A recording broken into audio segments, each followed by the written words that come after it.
بسم اللہ الرحمن الرحیم۔ السلام علیکم دوستو، سیرت النبی صلی اللہ علیہ وآلہ وسلم کی ایک نئی ویڈیو کے ساتھ حاضر خدمت ہیں۔ دوستو، ویڈیو کا آغاز کرنے سے پہلے آپ سے درخواست ہے کہ اگر آپ ہمارے چینل پر نئے ہیں اور ابھی تک آپ نے ہمارا چینل سبسکرائب نہیں کیا تو ہمارا چینل سبسکرائب کر لیں اور ساتھ ہی لگے بیل کے بٹن کو بھی پریس کر دیں تاکہ ہماری نئی آنے والی ویڈیوز کا نوٹیفیکیشن آپ کو ملتا رہے۔ آج کی اس ویڈیو میں ہم نبی کریم صلی اللہ علیہ وآلہ وسلم اور حضرت خدیجہ الکبریٰ رضی اللہ عنہا کا نکاح مبارک، آپ صلی اللہ علیہ وآلہ وسلم کے تجارت کے واقعات کا تذکرہ کریں گے۔ اللہ نے اپنے تمام انبیاء کو ساری زندگی شرک و گمراہی اور رسوم جہلیت سے محفوظ رکھا، چنانچہ تمام ہی انبیاء کرام اپنی نبوت و رسالت سے پہلے بھی اپنے خاندان و قبیلہ اور قوم کے صالح ترین انسان قرار پائے، جیسے حضرت ابراہیم علیہ السلام یا حضرت یوسف علیہ السلام کے واقعات سے ظاہر ہوتا ہے۔ اسی طرح نبی آخر الزمان حضرت محمد مصطفیٰ صلی اللہ علیہ وآلہ وسلم بھی اپنی نبوت و رسالت سے پہلے اپنے لڑکپن اور دور جوانی میں شرک و بت پرستی اور تمام مراسم شرک سے بالکل پاک اور منزہ رہے۔ آپ صلی اللہ علیہ وآلہ وسلم کی نیکی، خوشی، اتواری، دیانت، امانت اور راست بازی کی اس قدر شہرت ہو گئی تھی کہ لوگ آپ صلی اللہ علیہ وآلہ وسلم کو نام لے کر نہیں بلکہ الصادق یا الامین کہہ کر پکارتے تھے، جیسا کہ ابن حشام کی روایت میں ہے کہ پس رسول اللہ صلی اللہ علیہ وآلہ وسلم اس حال میں جوان ہوئے کہ اللہ تعالیٰ آپ صلی اللہ علیہ وآلہ وسلم کی حفاظت اور نگرانی فرماتے تھے اور جہلیت کی تمام گندگیوں سے آپ صلی اللہ علیہ وآلہ وسلم کو پاک اور محفوظ رکھتے تھے، اس لیے کہ اللہ تعالیٰ کا ارادہ یہ ہو چکا تھا کہ آپ صلی اللہ علیہ وآلہ وسلم کو نبوت اور رسالت اور ہر قسم کی عزت و کرامت سے سرفراز فرمائیں، یہاں تک کہ آپ صلی اللہ علیہ وآلہ وسلم مرد کامل ہو گئے اور مروت و حسن و خلق، حسب و نسب، علم و بردباری اور راست بازی اور صداقت و امانت میں سب سے بڑھ گئے اور فحش اخلاق رذیلہ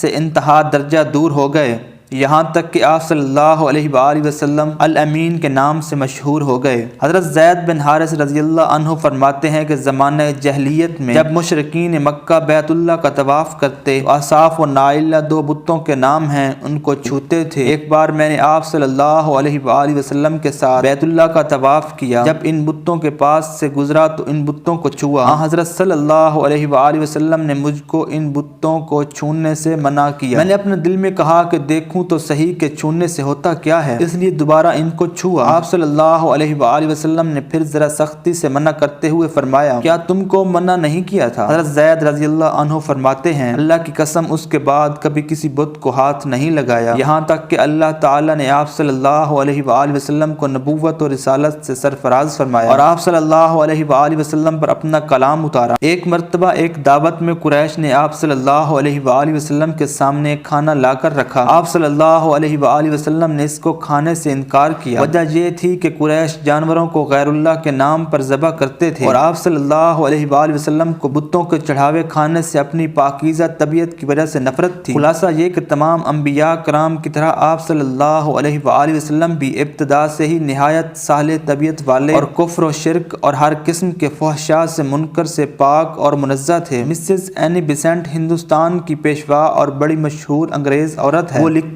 ہے، پیغمبر اعظم صلی اللہ علیہ وآلہ وسلم کی جس بات نے میرے دل میں ان کی عظمت و بزرگی قائم کی ہے وہ ان کی وہ صفت ہے جس نے ان کو ہم وطنوں سے الامین کا خطاب دلوایا۔ کوئی صفت اس سے بڑھ کر نہیں ہو سکتی اور کوئی بات اس سے زیادہ مسلم اور غیر مسلم دونوں کے لیے قابل اتباع نہیں۔ ایک ذات جو مجسم صدق ہو، اس کے اشرف ہونے میں کیا شک ہو سکتا ہے؟ ایسا ہی شخص اس قابل ہے کہ پیغام حق کا حامل ہو۔ لڑکپن میں رسول اللہ صلی اللہ علیہ وآلہ وسلم کا کوئی معین کام نہ تھا، البتہ یہ خبر متواتر ہے کہ آپ صلی اللہ علیہ وآلہ وسلم بکریاں چراتے تھے۔ آپ نے بنی سعد کی بکریاں چرائیں اور مکہ میں بھی اہل مکہ کی بکریاں چند قرات کے عوض چراتے تھے۔ جب جوان ہوئے تو آپ صلی اللہ علیہ وآلہ وسلم کو حصول معاش کی فکر ہوئی۔ مکہ کی وادی بالکل بنجر تھی، وہاں زراعت کرنے کا تو سوال ہی نہ تھا، اس لیے آپ صلی اللہ علیہ وآلہ وسلم نے اپنے آباء و اجداد کی طرح تجارت کا پیشہ اپنایا۔ حضور صلی اللہ علیہ وآلہ وسلم نے اپنے والد کے چھوڑے جوڑے ہوئے سرمایہ کو تجارت میں لگایا اور ان میلوں میں شرکت کے لیے سفر بھی کیے۔ پیشہ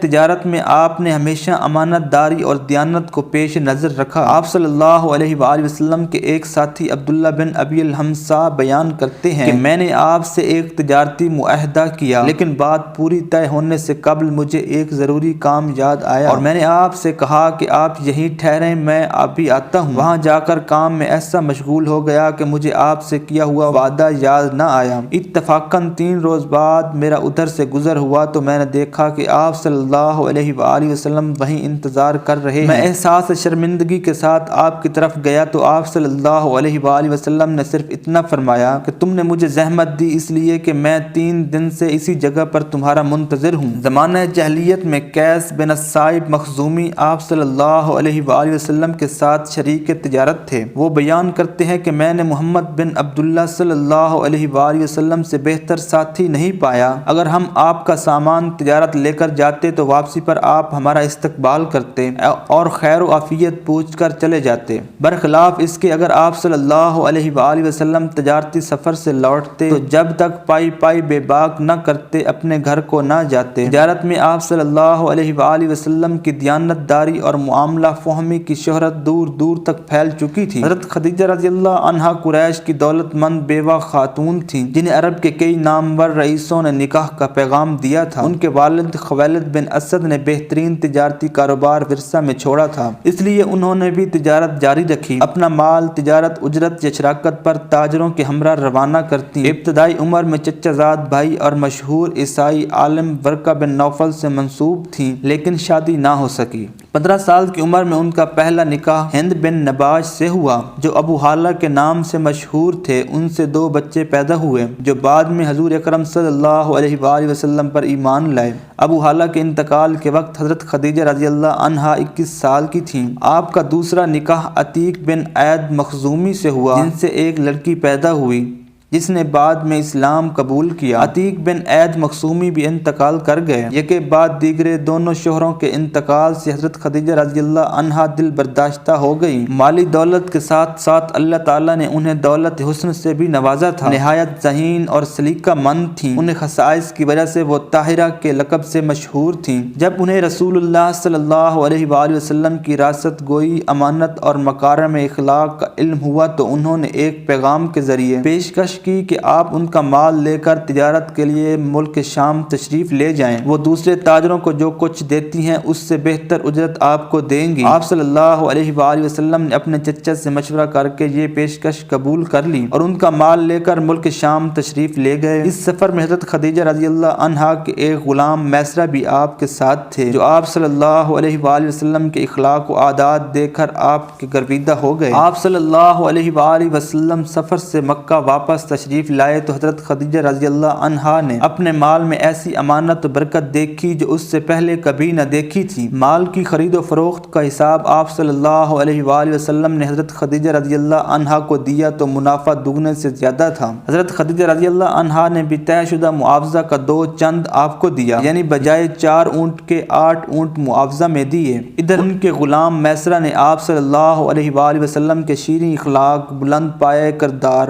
موضوع انداز فکر، راست گوئی اور امانت دارانہ طور طریق کے متعلق اپنے مشاہدات بیان کیے۔ حضرت خدیجہ رضی اللہ عنہا کو اپنا گم گشتہ گوہر مطلوب دستیاب ہو گیا۔ حضور صلی اللہ علیہ وآلہ وسلم کی عمر اس وقت 25 سال ہو چکی تھی اور حضرت خدیجہ رضی اللہ عنہا کی عمر 40 سال تھی۔ حضرت خدیجہ رضی اللہ عنہا نے حضور صلی اللہ علیہ وآلہ وسلم کے ستودہ صفات سے متاثر ہو کر خود ہی اپنی سہیلی نفیسہ بنت منیہ کے ذریعے آپ کی خدمت میں نکاح کا پیغام بھیجا۔ حضور صلی اللہ علیہ وآلہ وسلم نے اپنی رضامندی ظاہر کی اور اپنے ہم عمر چچا اور دودھ شریک بھائی حضرت حمزہ رضی اللہ عنہ سے ذکر کیا، جنہوں نے اہل خاندان سے مشورہ کر کے خود ہی جا کر پیام منظور کر لیا۔ چنانچہ آپ کا حضرت خدیجہ رضی اللہ عنہا سے نکاح ہوا جس میں حضرت خدیجہ رضی اللہ عنہا کی جانب سے ان کے چچا عمر بن اسد اور حضور صلی اللہ علیہ وآلہ وسلم کی جانب سے حضرت ابو طالب، حضرت حمزہ رضی اللہ عنہا، حضرت ابو بکر رضی اللہ عنہ اور سرداران قریش شریک تھے۔ مہر بے اختلاف روایات 20 اونٹ 400 دینار یا 500 درہم قرار پایا۔ عام روایت کے مطابق نکاح کے وقت حضرت خدیجہ رضی اللہ عنہا کی عمر 40 سال بتائی جاتی ہے۔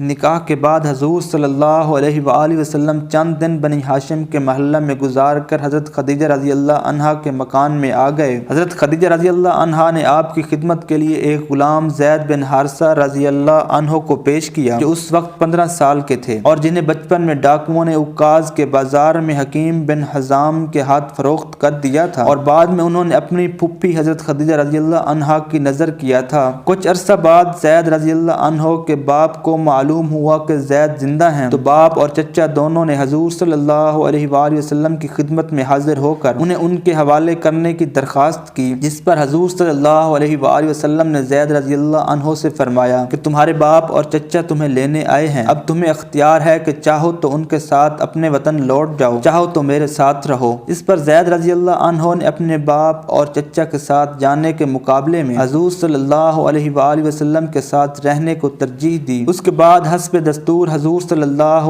علیہ وآلہ وسلم زید رضی اللہ عنہ کو ساتھ لے کر حرم کعبہ میں آئے اور حتیم کے پاس جا کر اعلان فرمایا، لوگوں گواہ رہنا کہ زید آزاد ہے اور آج سے وہ میرا بیٹا ہے۔ یہ اعلان سن کر ان کے باپ اور چچا بہت خوش ہوئے اور اپنے وطن واپس لوٹ گئے۔ حضرت زید رضی اللہ عنہ کو یہ اعزاز حاصل ہے کہ وہ واحد صحابی ہیں جن کا نام قرآن مجید میں آیا ہے۔ حضرت خدیجہ رضی اللہ عنہا پہلی خاتون تھیں جن سے رسول اللہ صلی اللہ علیہ وآلہ وسلم نے شادی کی اور ان کی وفات تک کسی دوسری خاتون سے شادی نہیں کی۔ حضرت ابراہیم رضی اللہ عنہ کے علاوہ رسول اللہ صلی اللہ علیہ وآلہ وسلم کی بقیہ تمام اولاد انہی کے بطن سے تھیں۔ سب سے پہلے قاسم رضی اللہ عنہ پیدا ہوئے اور انہی کے نام پر آپ کی کنیت ابو القاسم پڑی۔ پھر حضرت زینب رضی اللہ عنہا، رقیہ رضی اللہ عنہا، ام کلثوم رضی اللہ عنہا، فاطمہ رضی اللہ عنہا اور عبداللہ رضی اللہ عنہ پیدا ہوئے۔ عبداللہ رضی اللہ عنہ کا لقب طیب اور طاہر تھا۔ آپ صلی اللہ علیہ وآلہ وسلم کے سب بچے بچپن ہی میں انتقال کر گئے، البتہ بچیوں میں سے ہر ایک نے اسلام کا زمانہ پایا،